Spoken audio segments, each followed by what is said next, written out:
मां सम्झां थो सिंधी पिक्चर घणेई ठहियूं आहिनि पर सिंधी पिक्चर जेका असांजे यंगस्टर खे वणे, जेका तमामु सुठे नमूने टेक्निकली आउटडोर जी शूटिंग थियल हुजे, जंहिंजा गाना बि तमामु प्यार सां ठहियल आहिनि ऐं प्यार सां ॻाया विया आहिनि, पहिरीं पिक्चर थींदी।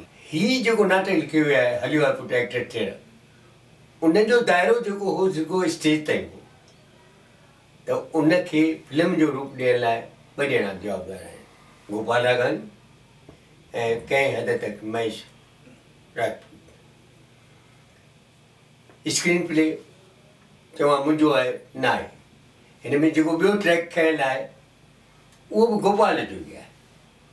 ईअं त ॾिठो वञे मूं जेको ओरिजिनल नाटक लिखियो हो तंहिंखे जॾहिं ॿियो दफ़ो सुपरस्टार जमत कुमार करे कयो थी त उनखे जेको रूप ॾिनो हो उहो ॾिनो जसवंत कुमार, जंहिं उनखे हिकिड़ो अहिड़ो मोड़ ॾिनो जंहिंखे चइजे भई माण्हुनि जो इंट्रस्ट कर्व चइबो आहे उहो बरक़रार रहे। ऐं सुपरस्टार में जेकॾहिं ॾिठो वञे त मिस्टर जसवंत कुमार जो बि आहे। ऐं हिन फिल्म में जेकॾहिं कंहिं ते को एहसान या चइजे कमु कयल आहे चङी तरह त गोपाल जो कयल आहे। पर गोपाल त टेक्निकल ई रहियो, पर मुंहिंजी इहा मनता आहे त जेकॾहिं पैसो न हूंदो त किथां थींदो। नाटक करण लाइ मां घणनि ई प्रोड्यूसरनि या घणनि ई सरमाएदारनि वटि वियुसि ऐं उन्हनि वटि पैसे जी शक्ति बि आहे, पर को बि हिकिड़ो बंदो तयारु न थियो जेको इन पिक्चर खे ठाहिण लाइ तयारु थिए।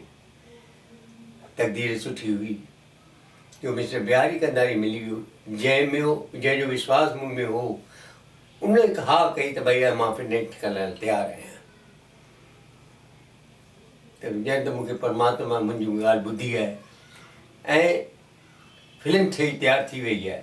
त हीअ पिक्चर बि जेकॾहिं ठही आहे त ॿारनि खे या सिंधी ॿार जेके आहिनि तंहिंखे मां सम्झां थो जवान या ॿुढावा आहिनि पर दिलि जा जवान आहिनि, उन्हनि खे बि वणंदी ॾाढी।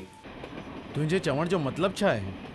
मतिलबु साफ़ आहे लालू, जेसि ताईं कंहिं बि प्रोडक्शन हाउस खे अधु फाइनेंस न कबो आहे तेसि ताईं नए हीरो खे फिल्म में एंट्री न मिलंदी आहे। अधु फाइनेंस माना घणी लागत हूंदी आहे? ही तूं चई छा पियो? चरियो त कोन थी पियो आहीं। तूं ॿुधाए त सही। करोड़े रुपया ख़र्च थींदा आहिनि लालू, करोड़े रुपया।